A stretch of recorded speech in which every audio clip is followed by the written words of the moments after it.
Welcome this morning. I've been thinking of the word commitment, having read Colossians chapter 1 and verse 13, which says, "For God has rescued us from the dominion of darkness and has brought us into the kingdom of the Son he loves."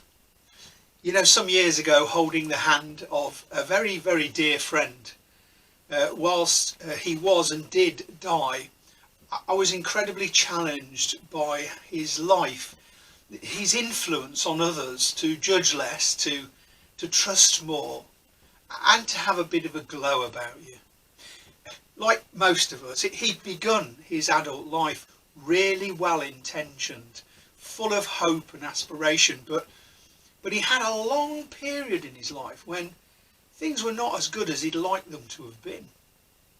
However, I have to tell you, he finished life with an outward glow, revealing an inner joy and a really deep contentment. The source of his joy, or contentment, was expressed in his character and in his confidence, not so much in his words.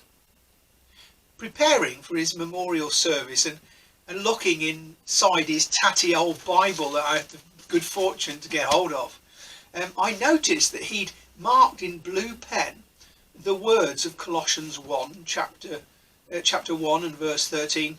"For God has rescued me," he put. Those words are from part of Paul's prayer, which is in verse 9 of that same chapter, where it says, "We have not stopped praying for you and asking God to fill you with the knowledge of God's will." You know, to understand the rescuing heart of God is to somehow gain confidence, to seek him in times of trouble, when life isn't quite as we would really like it to be. Is there no better day than today? We're all living under the coronavirus. In verse 10 of that same chapter, Paul talks of a life worthy of the Lord.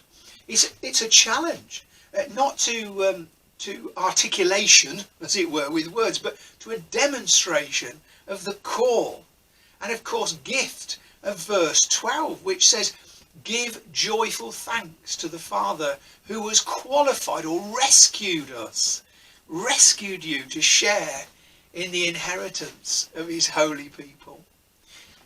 May we live in the confident knowledge that God, or God's will, is to rescue us, but not just rescue us, but bring us into a life of joyful thanks.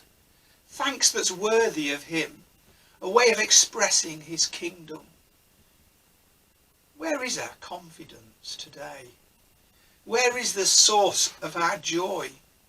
How do we learn to manage and cope with the troubles and the challenges, if it's not to know that we've been rescued and we've been brought to a place which is so vastly different to the one we were in?